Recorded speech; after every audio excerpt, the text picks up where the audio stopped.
The views expressed are not necessarily those of KSCJ and Powell Broadcasting Company. This program is not intended to replace the advice of doctors or other clinical providers. Consult with your practitioner to ensure the proper course of action for you.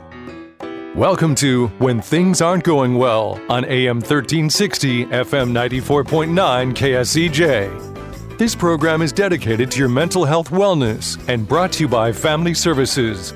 Here's your host, Art Silva. Good morning and welcome to When Things Aren't Going Well. This show is all about your mental wellness environment and how you can navigate the daily highway of life. Sometimes it's the little things or the big things that take you off road. Today we got a special show for you. There is nothing that affects your mental health more than your team losing in a football game. And this is Cy-Hawk Weekend, and we're going to have a great show with us today, representing the Iowa State Cyclones, Mr. Steve Stouffer, freshly returned from Ireland, so he's going to talk about that, and Sports Director JB, Justin Barker, right here at KSCJ, and he's going to take the Iowa side. You know, folks, this is about, we got side bets out there, we've got bragging rights out there, but nothing's worse than a 2-hour bus ride home if you lose. So, we're going to get on with it, but let's have some fun first. And let's Steve Stouffer. Good morning, Steve. Thanks for being here. Morning, Art. Thanks for letting me come in and chat a little bit about my Cyclones today. Oh, I want to hear about if you could share with us. Yeah, I know you went on an Ireland trip, and it was a great game for Iowa State. So you want to share any comments on that? Oh, it was just a wonderful time, and I would highly recommend everybody and anybody, if you get a chance to get to Ireland, just in general, do that. But it was a great environment. They love having us there. The people of Dublin is where the game was held. There was almost 48,000 fans out there that packed that stadium, and it was a lively activity, and it was just a lot of fun. Yeah. We were really glad that we won the ball game. It was a heck of a game, and a long ride home, right? Oh yeah. Otherwise, all 9 hours of it. Yes, it would have been a long ride home. But I would tell you, even the K-State fans, because we met a lot of people from the States while we were there, and even after the game, people were just great. We had so much fun, and I would just highly recommend, if anybody gets a chance to go do that, that's a great trip. Well, that's great, and welcome back. And we had no international incidents over there, so while the teams were there, so it's all good. JB, good morning, buddy. How are you? Good morning, and we have to tip of the cap real quick because it's rivalry weekend. We got Morningside and Briar Cliff here locally today, too. Don't want to forget about that rivalry. Go Cliff. Hey, exactly. We're on the same side on that one. St. Ambrose last week broke into the victory column. So you don't have to go too far. Some good rivalry football this week, and you can stay right here in town. But the Fox show, the Fox TV, they're going to move their whole college football operation to Ames. Now, it's a 2-hour bus ride between the two schools, and they're bringing all their guns to Ames, and it's great for Iowa that we have this focus here, but they're at Iowa State, and I want to just start the show off with Steve, why don't you give us some of the things you liked about the Iowa State team this year in their first couple of wins? Well, I tell you, one of the things that was the most impressive, you think about Kansas State and Avery Johnson, their quarterback, who's a good scrambling quarterback, and the Clones really shut him down in that game. And the thing that really stood out to me was there was 3 different times they had 4th and short, Kansas State did, and the Clones defense stopped them. And that one time they were all the way down inside the 10-yard line and put a stop on them. On 4th and 1, and I think the defense looks really, really good. You know, it took a minute for Rocco to get going, the quarterback, but once he got things kind of tuned up, away he went, and obviously that kind of spilled over into the USD game last week where they won 55-7, and I didn't get a chance to see that. I was still over in Ireland at the time, but it just looks to me like they're getting this confidence. I mean, you go back and look at the history of Iowa State. I was back at Iowa State back in the old days of Donnie Duncan, and it was Crutchfield, punt. I mean, it was just they didn't have any kind of system going. They didn't have that strut, that pride that they've got going now. And I tell you what, Coach Campbell's brought a lot of strength to the mental side of the football game for Iowa State, and I think they go into these games expecting to win now. Not hoping to win. You're right. We used to look at Iowa State as pretty much the cellar dwellers, 1-12, and always at the bottom of the league and stuff like that. But I think Coach Campbell has done a fantastic job.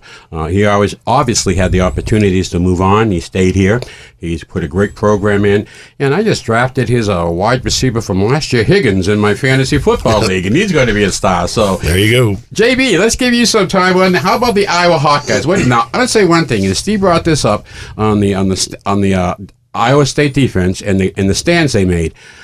Iowa State is going to have to stop Iowa's running game, and I think that's going to be the key. So give me your synopsis, old wizard, old wise one. Well, I think the one thing that Iowa has going for them is you always talk about the week 1 to week 2 jump and settling in and getting things going, and I think Mark Gronowski really needed that last week because him making the jump from South Dakota State to the Big Ten, he obviously won a ton of games at South Dakota State and played at a very high level, but him getting comfortable in the big-time atmosphere, even though they played Albany, made a big difference. Now, they are without Moulton this week, the number 1 running back, but number 2 and number 3 are fine.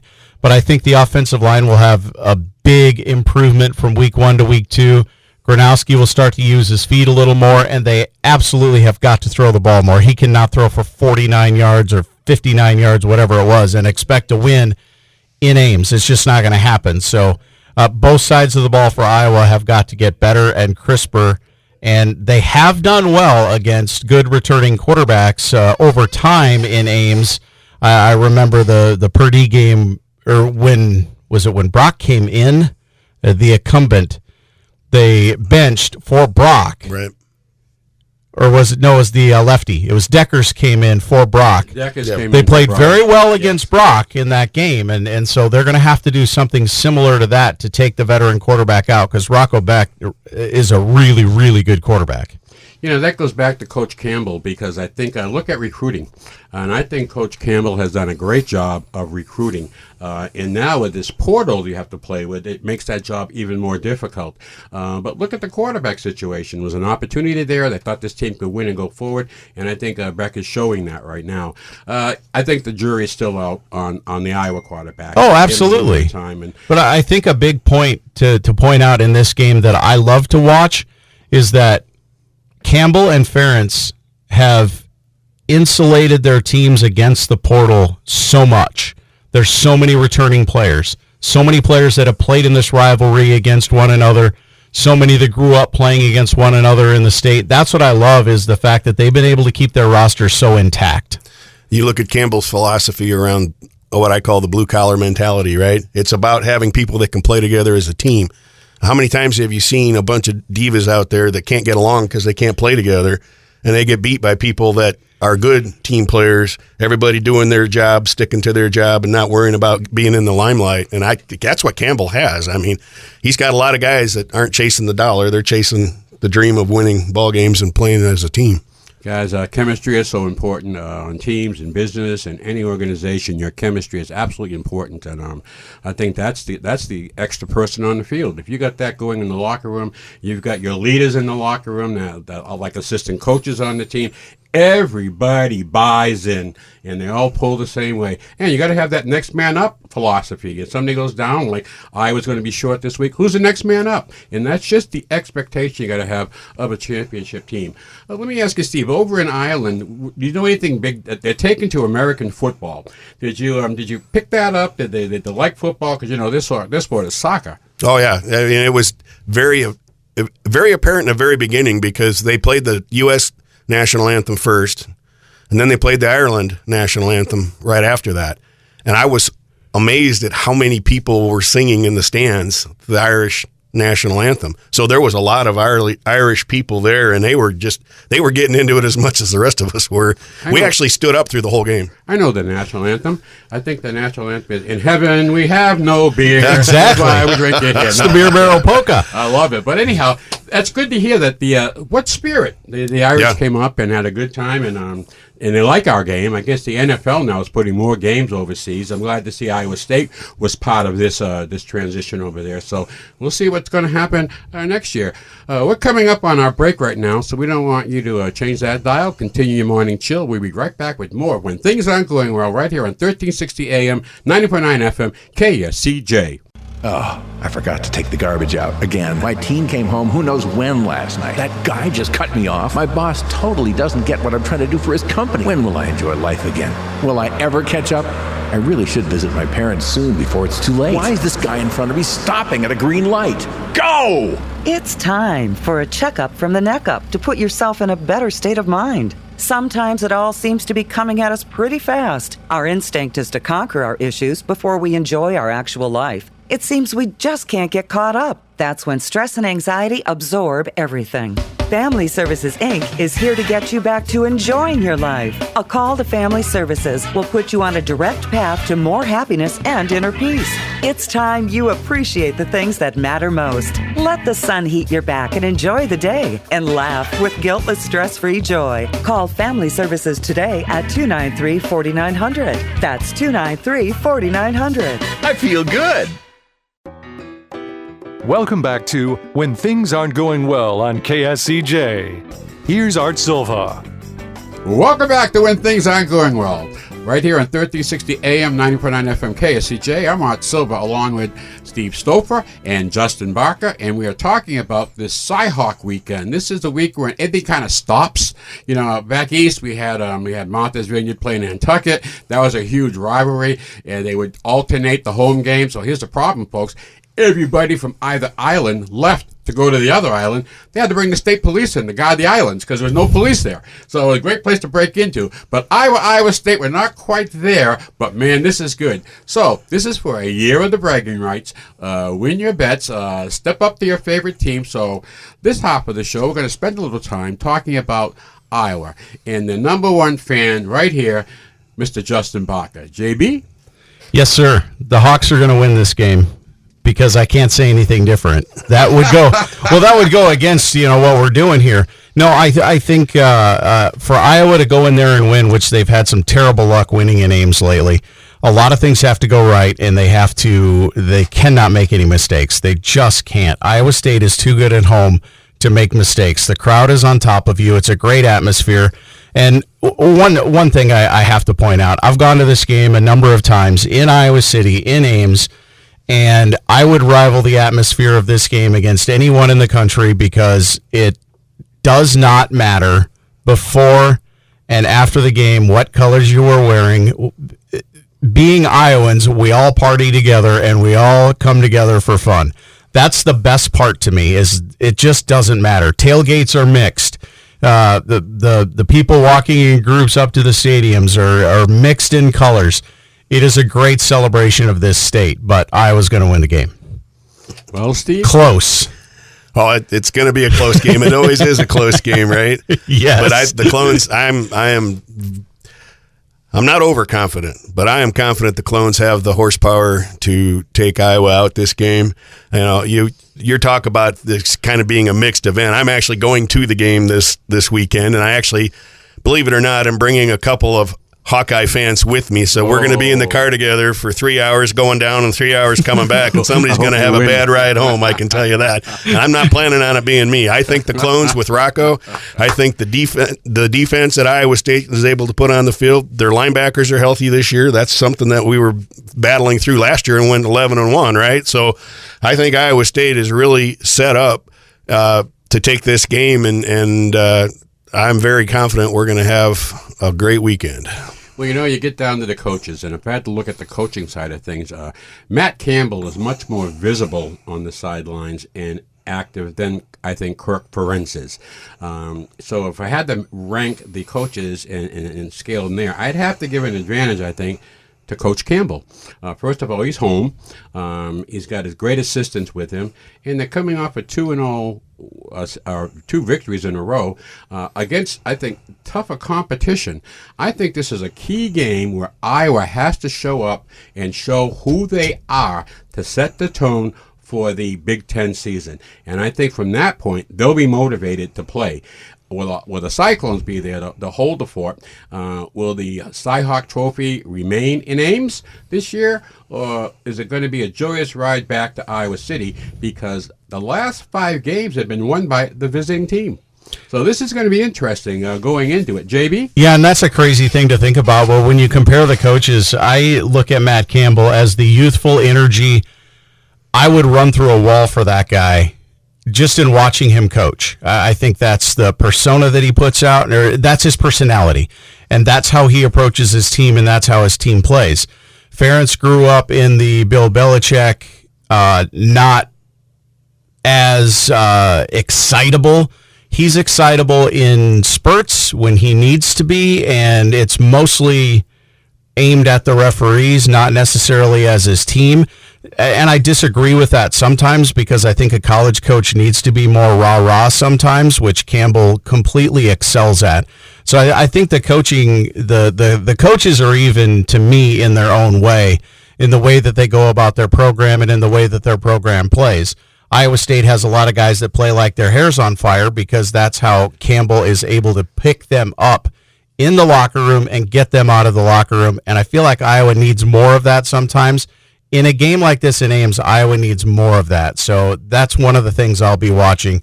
I'm a big body language guy. As a broadcaster, I'm a big body language guy before the game. And Iowa State always wins that battle every year before the game starts. They win that. And that's a testament to Matt Campbell. Well, Steve, what do you think? Yeah, I agree a lot with where Campbell's at as far as his ability to motivate, but I don't think you can forget about Haycock either. I mean, the defensive coach, you look at that defense that he's put together, and they've been under a lot of scrutiny here lately about not being able to sack the quarterback, but I would tell you, particularly after being at that K-State game and looking at that secondary, you got a lot of new guys on that secondary that played lights out. There was one mistake that was made when K-State scored that first touchdown and brought the game closer together again. But beyond that secondary played very well. And I just think that coaching-wise, they're going to be pulling out all the stops. I think from what I heard, again, I didn't get a chance to see the Iowa game last week, but from what I heard, it was pretty conservative. I don't think you're going to see a conservative. Shocker, huh? Yeah. I don't think it's going to be conservative this weekend. I think everybody's pulling the plugs because this is the game of the year, right? This is the Iowa World Championship right here, and either you win it or you go home with your tail between your legs, and everybody's going to be coming. And I also think that the Iowa State team in particular, you go back and look at the last 5 to 7 years. One of the guys going down with me this weekend, Jeffrey, he used to brag that his daughter was 7 years old and had never seen Iowa State beat Iowa, right? And he rubbed that in pretty hard for a while. Well, guess what? Paybacks are tough. and there's a lot of motivation on that Cyclone side to keep that momentum going. You remember back in the day, geez, this was a given victory for Iowa, whether it be up in Ames or down in Iowa City. That was just a disparity between the two teams. And now you look for Iowa State, and everybody loves an underdog.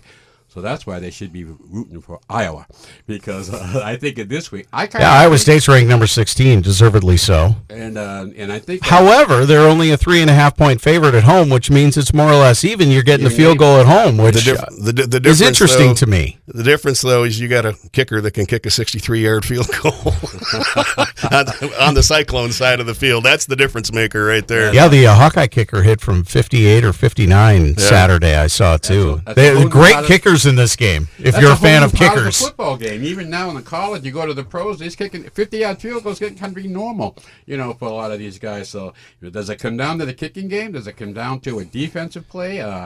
Both. Yes. What do you think? Yes. The answer is yes. That's yes. Okay. Steve's right. Yes. It's all in. Well, I hope we don't have a lot of penalties. A good game. Usually in the season, you find a lot of teams still getting it together, and it slows the play down. But this is going to be. I can't wait. It won't be a bust of a game. This rivalry. You got two good teams here, and they're playing more than just their record. I mean, and I like what you said about how teams come together. This is Iowa, and after the game, everybody forgets about it. We're Iowans. That's not true in a Red Sox-Yankees rivalry. I still hate you guys. That's because it's a different state and a different personality in both cities. And one of them is not a good personality. One of them is. Ooh. Well, I'll tell you, it's going to be on the field on Saturday. I think you got Fox doing their pregame show at 11 o'clock. Steve, you're going down. You're going to get caught. There's something about being at a college football game with the bands. Love it. Iowa State and Iowa's bands are great. Great bands. I mean, so the entertainment factor, the kids, the students that are there, what they bring to all of this is just like that 11th man. The tailgate's already started, names, I think. Yes. Sorry? The tailgate's already started, names. Oh, geez, I love it. They're not going to class. It's never stopped since we left Ireland, right. I don't think. I was talking to a friend of mine in Carroll, and he tells me every year there's a Cyclone and a Hawkeye. They get together and they do a 30-town visit during the course of the week prior to the game. And they were just in Carroll this last week, and now they're moving on. But it's combined Iowa State and Iowa, and that's a great way of going about it and getting out. And you got fans out there on both sides, so it'll be great. So I'm going to get down to this, guys. I'm going to lay it on the line right here. JB, what's your prediction for the game? 9-8 Iowa. Ooh. Oh, man. That's like Iowa last It's year. not going to be like that. I'm kidding. I'll say 24-21. 24-21. You like the 9-8, though, with the safety in there, didn't you? 9-8, yeah, because last year, I don't think for the first 10 games of the year, Iowa was always under. So if you wanted if you wanted to win, you're taking the under. Last year, just the Iowa and the under, you won money. So okay, that's your call. Okay, Steve, what do you think? I'm gonna go bold here this year. I'm gonna say 27-20. 27-20, Iowa State. Iowa State. All right, guys, you got the bragging rights. So we'll see who have the bragging rights coming up. A lot of people out there are going to go through this year. It's great, but we got another rivalry going on locally, and that's right here in town in Briarcliff and Morningside. So if you aren't watching the game, or if you watch the game, you leave and go to the other game, you could probably see both games. But we got good football right here in town. JB, you're announcing that game. Absolutely, we'll have it on the Charger Sports Network at bcuchargers.com, and Morningside lost to. Morningside ranked number 3, Benedictine number 4. They went down to Atchison, Kansas. Benedictine nipped them 38-34, and then Briarcliff got a very nice win over St. Ambrose. So it'll be a great atmosphere at Memorial Field. And speaking of Memorial Field, we might as well preview. If we're doing rivalry week, East Heelan is Friday night at Memorial Field too. So don't want to forget about that, because it's another great rivalry that kind of starts with Iowa State, and Briarcliff and Morningside, but it'll go through the high school sports this week, too. Well, you know what I love about it is we get our rivalry at the beginning of the season. A lot of rivalries usually wait to Thanksgiving Day, Iowa, or after Thanksgiving Day. But this is great, so get off to a great start. Hey, guys, this has been a great show. I thank you for coming on and sharing your spirit with us. So we'll see how the predictions come out. So we're going to end our show. We always do it with a little joke. So here we go. What did the football coach say to the vending machine? I want my quarterback. Okay. Hey, guys, it's been great. I thank you very much. Steve, your stories coming back from Ireland. I would say that's kind of a true fan, and to get over there and get on the bus and watch them play and get some of that spirit. And JB, you've been living it. I mean, I know your Iowa blood is through and through. Through and through. So. And you guys are still talking to each other. So this is good. So I'm looking forward to a great game, folks. Get out there, Briarcliff, Morningside, locally. I want to tell you, don't forget, if you're out this weekend, ladies, if your husbands are watching a football game, and if you're not watching a game with them, come on down to Stuffed Boutique at the Ginny Peterson Behavioral Health Campus on Indian Hills Drive. We got great stuff in there. So take a break, come on down, take a look at what we got. New stuff arriving daily. So it's a great weekend. We're going to have great weather. Just get out there, have some fun, and be safe. Good-hearted fun. No good time at somebody else's expense. And just root your favorite team on. We'll be back here next Saturday morning at 7 o'clock right here on 1360 AM, 90.9 FM, KSCJ. Have a great weekend, and may the sun shine on you. Happy trails to you until we meet again. Happy trails to you. Keep smiling until then. Happy trails to you till we meet again.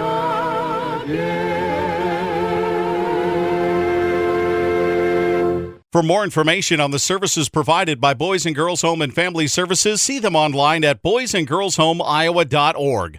Or you can call 712-293-4700 to get more information about family services, residential treatment, the Opportunity School, the Siouxland Family Center, and more. At Boys and Girls Home and Family Services, we change lives.